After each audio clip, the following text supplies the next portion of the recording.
Euh, c'est mon histoire qui se déroule en 1987. Je faisais la carte Interrail, pour ceux qui connaissent pas, ceux qui pouvaient pendant 1 ou 2 mois, je sais plus, voyager dans toute l'Europe, dans tous les trains. Et à un moment de mon périple, je suis arrivé à Amsterdam. Et c'était le soir, très tard, et on est descendu du train qui s'arrêtait à Amsterdam, et il y avait plus de train. Il fallait attendre qu'il soit 5 heures du matin le lendemain. Pour avoir un autre train, donc nous avons erré, j'étais avec une jeune fille, nous avons erré dans les quartiers un peu chauds d'Amsterdam, voilà, tout. On voyait plein de gens qui prenaient de la drogue, des Américains qui se faisaient courser, qui se faisaient dépouiller. Enfin voilà, c'est rigolo. Et puis, la nuit passant, nous nous sommes rapprochés de la gare en pensant que bientôt nous aurions un train. Enfin, déjà que la gare allait rouvrir. Et on est tombé sur des dealers. Alors c'était marrant, à l'époque, les dealers, ils avaient des pantalons blancs. Je sais pas si c'était un moyen de le reconnaître. Et on est tombé sur un dealer, voilà, qui a commencé à discuter avec nous, parce il avait vécu en France, il parlait français. Je parle pas du tout comment ça s'appelle la langue là-bas? Néerlandais? Ouais, je crois. Ouais. Et voilà. Et voilà, le mec commence à discuter avec nous, machin chose et tout ça. Bon, bref.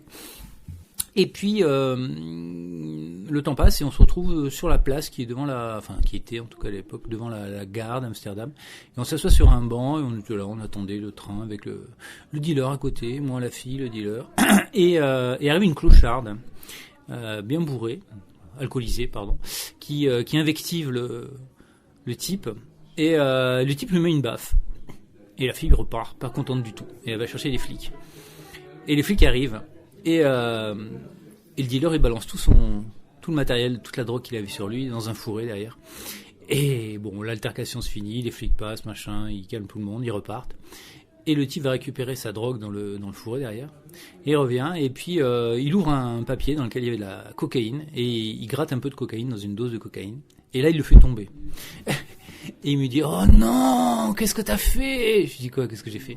T'as fait tomber mon gramme d'héroïne. Je dis, mais non, j'ai pas fait tomber. Voilà. Et le mec se met dans la tête, l'individu est persuadé que je lui ai fait tomber son gramme de cocaïne et qu'il a perdu beaucoup d'argent. Et voilà. Et sentant que ça tourne mal, je dis, il y avait la fille avec laquelle j'étais, bon, allez, on va se rapprocher de la gare, et voilà. Et on retrouve le type dans le hall de la gare, et qui sort un couteau. Et qui me met un couteau sur le ventre, qui me dit il faut que tu me payes le gramme d'héroïne.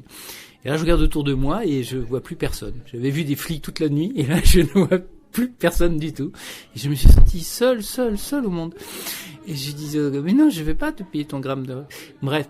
Et on a négocié, finalement je lui ai payé à l'époque 50 francs, je lui ai donné 50 francs, j'avais 50 francs. Et voilà, le type est reparti, content d'avoir ses 50 francs, il a plié son couteau et je suis reparti d'Amsterdam. Et à l'époque je me disais, j'aime pas trop Amsterdam.